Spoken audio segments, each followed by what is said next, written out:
Bem-vindos! Hoje vamos mergulhar aqui nos números do segundo trimestre de 2025 da Vamos, a Vamos 3. Temos o relatório que a empresa divulgou com os dados financeiros, operacionais e também os comentários da diretoria. A ideia é destrinchar isso, entender o que se passou com a empresa nesse período, né? Pontos fortes, fracos e, claro, olhar para frente considerando o cenário econômico atual. Vamos tentar entender melhor esses números. Exato. E olha, é uma história interessante, porque de um lado a receita cresceu bem, mas por outro o lucro sofreu uma queda bem considerável. Vamos analisar não só os totais, mas o desempenho por área. Locação, a venda de seminovos, que foi destaque, e o segmento industrial. E também, claro, a situação financeira e as novas projeções, o guidance atualizado. Ótimo. Então, começando por essa visão mais geral. A receita líquida consolidada subiu quase 17% em relação ao ano passado. Chegou a 1,41 bilhão. Já o EBITDA ajustado, aquela medida do lucro operacional, né, ficou quase estável, subiu só 1,6%. Mas o que realmente chamou a atenção foi o lucro líquido ajustado. Uma queda forte, hein? 64,3%. Foi para 83 milhões. Fiquei bem curiosa com essa dinâmica. Receita subindo bem, mas o lucro caindo tanto assim. O que explica isso? É uma ótima pergunta. Basicamente, a receita foi puxada por duas coisas. Primeiro, um recorde histórico na venda de ativos seminovos. Essa parte cresceu mais de 70% comparando com o mesmo período de 2024. Impressionante. E também teve um crescimento de 8,7% na receita de serviços de locação. Ok, até aí tudo bem, mas e a queda do lucro? Aí é que entram os outros fatores. O resultado financeiro negativo, ele disparou. Aumento de 36,6%. Ah, os juros altos. Exato.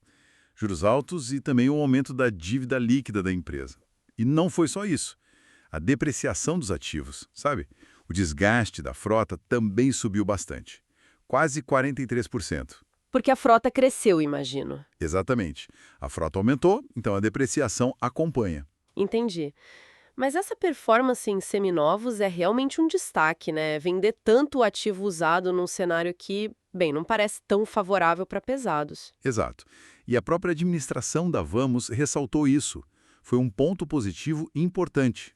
Pensa bem, o mercado de caminhões 0 quilômetros caiu 3,6% no semestre.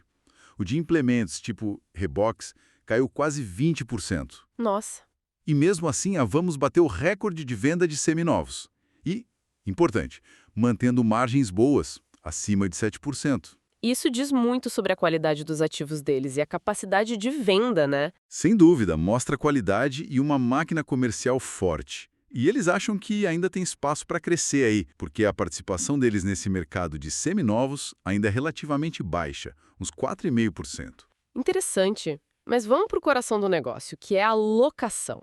Aí a história foi um pouco diferente. Você mencionou desafios. Foi uma história de crescimento, sim, mas com alguns, digamos, poréns. A receita de locação subiu acima da inflação. Isso veio de novos clientes, reajuste de contratos, as renovações e extensões também foram fortes, representaram quase 30% do investimento em novos contratos no trimestre. Ok, parece positivo. Qual foi o porém, então? O porém foi na taxa de ocupação da frota. Ela caiu um pouquinho, 1 ponto percentual comparado ao primeiro trimestre. E por quê? Principalmente por causa do aumento na devolução de ativos, as retomadas, como eles chamam. Isso veio mais de clientes ligados ao transporte de grãos e também de cargas gerais. Além disso, a procura por um produto específico, o sempre novo, ficou abaixo do que eles esperavam. Entendi. Setores mais pressionados no momento, talvez? Exato. E o segmento industrial, como ele se saiu nesse cenário? Esse sentiu mais. A receita líquida caiu 24,4% comparado ao ano passado. 24%? Bastante. Sim, reflete bem aquela fraqueza no mercado de implementos que a Anfir apontou. A estratégia da empresa aí é clara: cortar os custos operacionais, o OPEX, para tentar segurar as margens o máximo possível. Faz todo sentido. E a diretoria, imagino, falou sobre esse cenário macro mais difícil, né? Juros altos, a questão fiscal. Como isso afetou a gestão de risco e as projeções para o ano? Sim, comentaram. E a resposta foi aumentar a cautela. Eles ficaram mais rigorosos na aprovação de crédito para novos clientes e também aceleraram essas retomadas de ativos para diminuir a exposição a setores que eles veem como de maior risco agora, como o de grãos que a gente falou. E a alavancagem, como ficou? Subiu um pouco. A relação dívida líquida e EBITDA foi para 3,39 vezes. Era 3,29 no trimestre anterior. Um leve aumento. É. E por conta de toda essa conjuntura de mais prudência, a Vamos decidiu revisar as projeções para 2025, o famoso guidance. Basicamente, ajustaram para baixo quase tudo.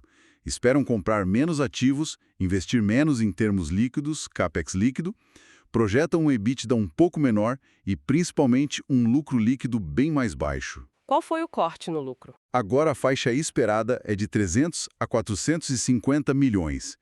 Antes era 450 a 550 milhões, uma redução considerável. Nossa, bastante mesmo.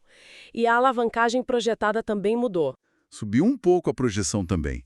Agora esperam fechar o ano entre 3,1 e 3,4 vezes, contra 3,0 a 3,2 vezes antes. Ok. Então, para a gente amarrar as pontas aqui, foi um trimestre de contrastes, né? Uma força impressionante na venda de seminovos, ajudando a receita a crescer, mas, por outro lado, a rentabilidade final foi bem espremida, pelos juros, pela depreciação maior e por essas devoluções na locação. E o resultado prático disso é uma postura mais cautelosa da empresa e metas reduzidas para o resto do ano. Exatamente essa a leitura. A resiliência e o recorde em seminovos são notáveis, assim como o crescimento da receita de locação em si. Mas os ventos contrários da economia e esses problemas com as retomadas estão, sim, impactando a rentabilidade e a ocupação. A gestão parece estar atenta aos riscos, agindo com diligência, mas o cenário forçou um ajuste nas expectativas. Fica então uma reflexão interessante, né? Até que ponto essa capacidade que a Vamos mostrou ter de vender bem os ativos seminovos mesmo no mercado diverso pode de fato compensar essas pressões de custo e os desafios na alocação que devem continuar aí pelo resto de 2025, especialmente agora com essas novas metas mais conservadoras colocadas na mesa pela própria empresa. Fica aí a questão para pensarmos.